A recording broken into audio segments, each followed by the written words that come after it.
When the ground team arrived at the Marines' last known location, they had the unexpected pleasure of running headlong into a Geth Colossus. The massive synthetic weapon spotted them immediately and opened fire with its main gun, a siege pulse mass accelerator cannon that lobbed rounds explosive enough to tear chunks out of the stonework around them. Shepard quickly led her team out of the Geth's line of sight, hoping to find some cover, and quickly came across a lone Quarian in a bright red environmental suit, occasionally poking out and hitting the Geth with a shoulder-mounted rocket launcher. The Marine must have been a good shot, because the Geth hosed down his position with absolutely no signs of stopping, and each time he managed a shot the incoming fire decreased just a little. He had good battlefield awareness too, because he showed no signs of surprise when Shepard took cover next to him. "Commander Shepard of the Normandy. What's the situation?" She introduced herself. "Squad Leader Calriga, Migrant Fleet Marines. We talked over the radio before that dropship arrived." Calriga returned. "Still got no idea why you're here, but this ain't the time to be picky." Both of them ducked as a particularly powerful round cracked into the stone just over their heads. A half-thought went through Shepard's mind that it might have hit Calriga if he had been standing to fire. Were the Geth trying to predict when they left cover? "We are friends of Tolly's. We were supposed to meet up after your mission, but when you all missed the check-back date with no message, I decided to come make sure she was okay." "She is okay, right?" Thankfully, Calriga nodded and pointed out a locked-down door the Geth were trying to swarm around. "Taylai's inside over there. The Geth killed the rest of my squad, and they're trying to get to her. Best I've been able to do is draw their attention." "And she's safe in there?" "Observatory is reinforced. The Geth will need some time to get through it. And it's hard to hack a door when someone is firing rockets at you." He joked with a pained chuckle.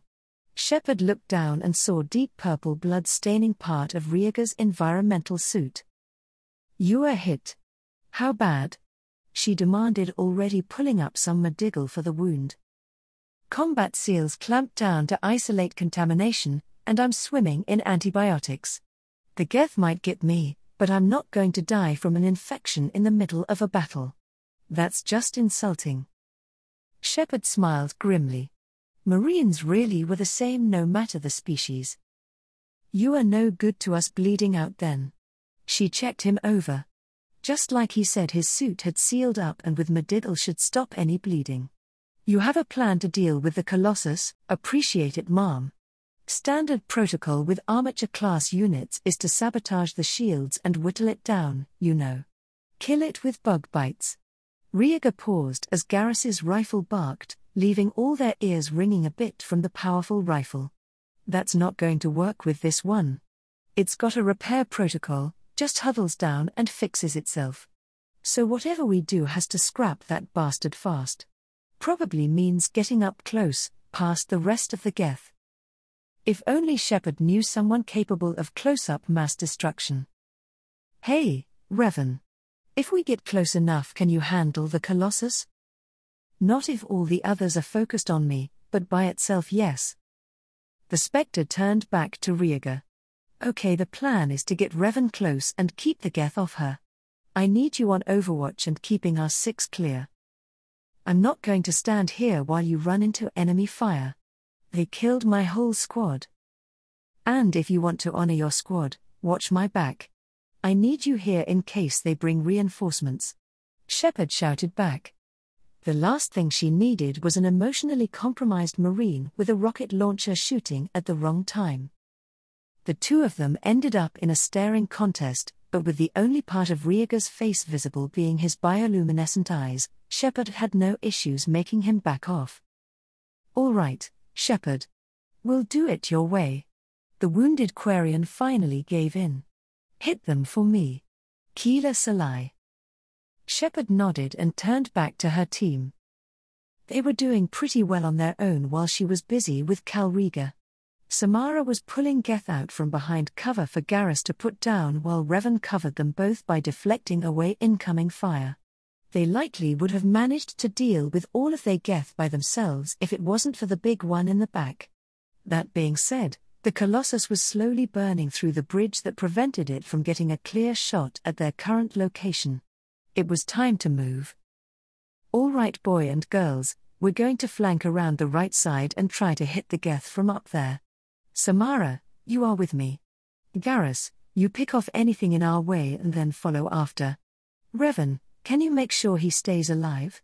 Shepard started barking orders. "You want us fighting the Geth while dealing with the sun? Shepard, are you crazy?" Garrus objected immediately. "If you have a better way to deal with an asload of Geth while making sure we don't get pinned by that Colossus, I'm all ears, Vakarian. But that's the only path that gives us some cover that doesn't leave us open to getting flanked ourselves."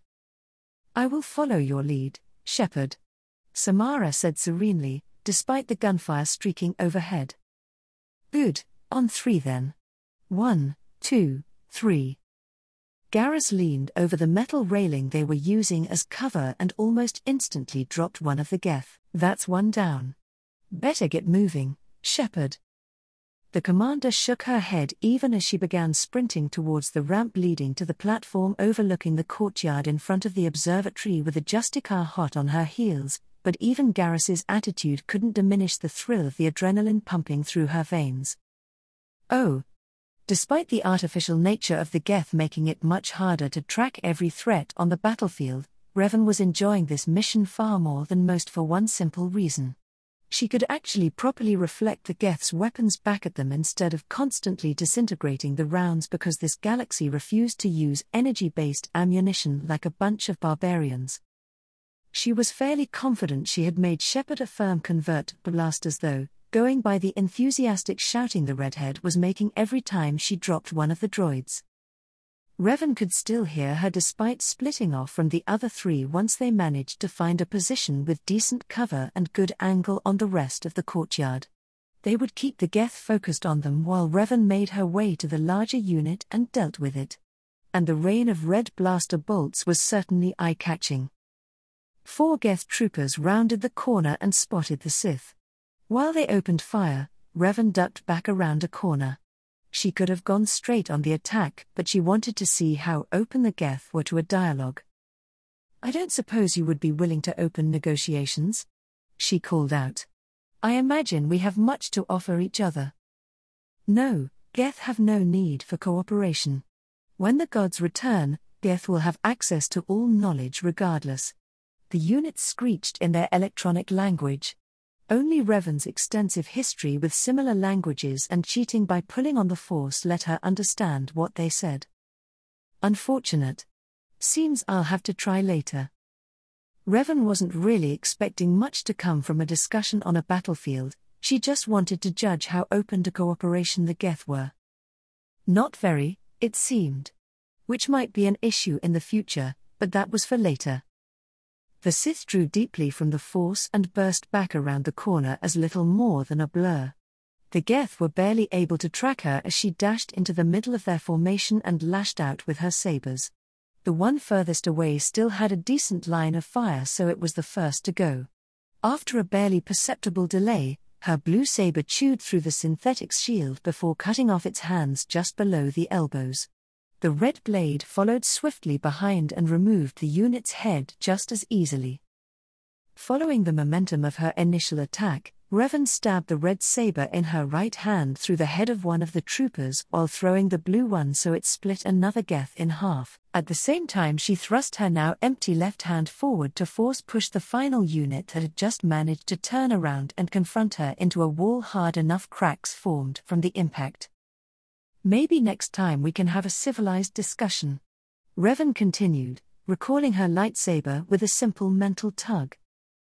"Revan, whatever you just did attracted a lot of attention from the Geth. It looks like they are getting ready to try overrunning our position and are ready for you exiting the structure. If you're going to make a move, you better do it fast." Shepard's voice crackled over her helmet's radio. Revan had been preparing to do a similar maneuver out the door in order to take the Colossus by surprise, but with Shepard's warning alongside her own now growing feeling in the Force, she decided that a little more caution was warranted. She closed her eyes and expanded her senses. While Revan was fairly terrible at future sight, simply perceiving her surroundings was easy enough. Looking out past the corridor she was about to enter, she could see a few more Geth watching the doorway.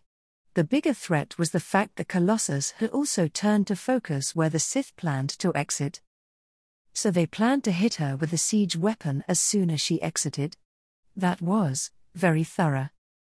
Still, this wasn't the first time this had happened, so she would need to see if her old counter worked on new droids. It better. She liked this cloak. Oh. The units heading towards the right flank have been dealt with, Shepard. Samara reported as she rejoined the commander. Shepard was silent for a few seconds before she pulled the trigger on her blaster rifle and scrapped the Geth trooper that had just poked its head out of cover. Only then did she turn back to the Justicar. Good job. Any sign of Revan? She hasn't answered her comm. I didn't see her.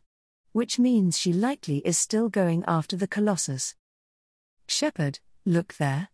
Garrus suddenly called out. Shepard followed his line of sight where a group of Geth had suddenly opened fire on a doorway. Not long after, a dark blur burst out of the passage and quickly angled towards one of the troopers.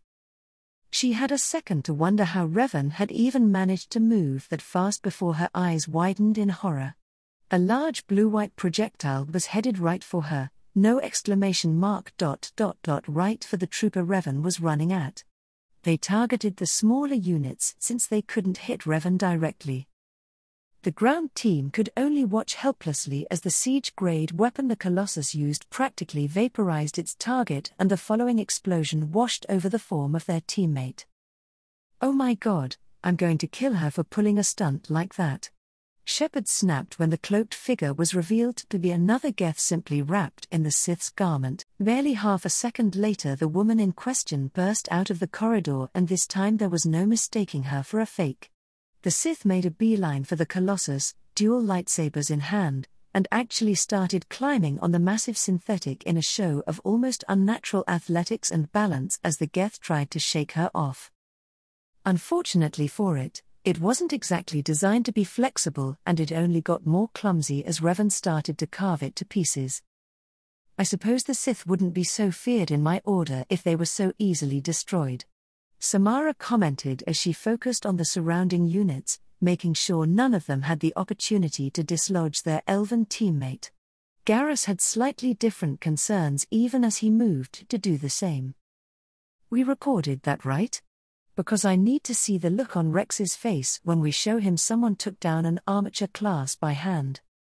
Oh. With the threat of the Colossus removed, Shepard and her team were able to move down and join Revan in dealing with the remaining Geth. Needless to say, those remaining didn't last long under the Four's undivided attention.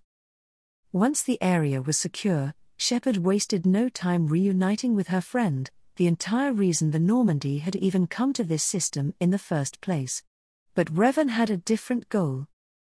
The object calling to her was closer than ever, and the elven woman was fairly unsurprised to discover it was coming from the same room Tully Zora had ended up taking refuge in.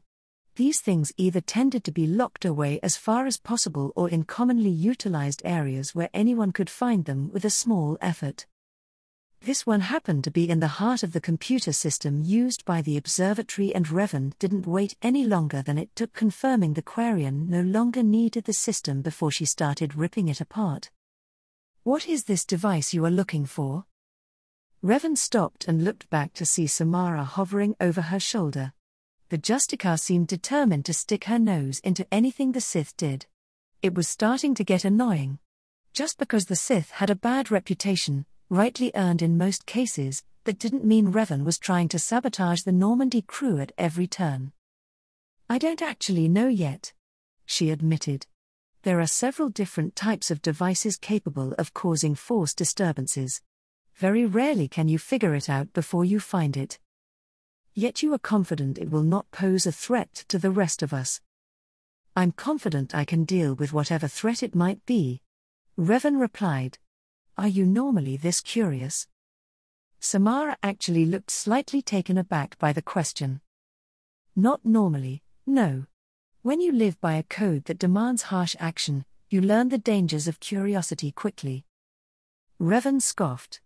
You mean you risk learning life cannot fit into neat little boxes that, she trailed off as she pulled back a final panel that revealed the object of her hunt. A small blue box covered in geometric shapes that Revan had no trouble identifying. Now what is a holocron doing here? She asked no one in particular. Going by the wiring, it looked like the Quarians had somehow been using it as both a CPU and a recording device for the observatory. A massive misuse of the device, but how were they supposed to know? It looks like a saint stone, the design is different though. I did not expect to see one of those outside of a Sari space. Revan gave Samara her full attention. What do you mean by saint stone? You seen more of these? It is an old story. One deeply tied to Asari religious groups. According to them, a saint was sent by the goddess to teach people the proper ways they should live. To promote peace and prosperity. But the saint was still mortal, so before she died she imbued several cubes just like this one with her presence so she could continue teaching. Of course these are just stories, no one has ever managed to activate the stones and now they are more of an icon. I've never heard of one being discovered elsewhere though. You said this saint was a teacher though. What happened to her students? Revan feigned mild interest when in actuality she wanted to grab the Justicar by the collar and demand answers. Another person had found their way to this galaxy, not just echoes in the Force, but an actual traveler, a Jedi, going by the limited description, had made the same journey Revan had and survived long enough to create her own order. Which meant there was a possibility this unknown Jedi had recorded the method she used and Revan might have a way to return to her home. The teachings were still passed down, of course. They became the foundations for the code and preserved by what would eventually be known as the Justicars.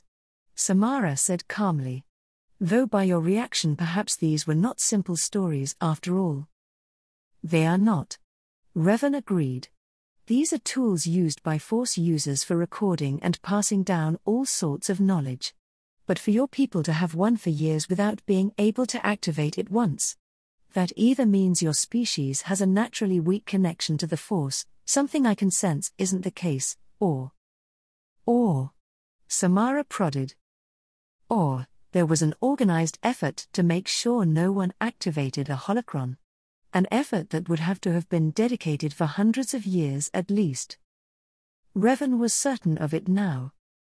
Something in this galaxy was intentionally preventing the establishment of Force users. Something that had a reach across an enormous amount of space and into multiple species. It didn't require a large leap in logic to guess this was somehow tied to the Reapers, although it wasn't clear if it was them directly or by some puppet. Revan glanced down at the holocron in her hand.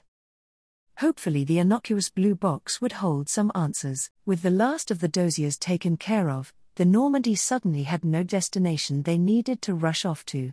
They were on constant alert for any rumors of the collectors being spotted again, but even Cerberus's network had not picked anything up.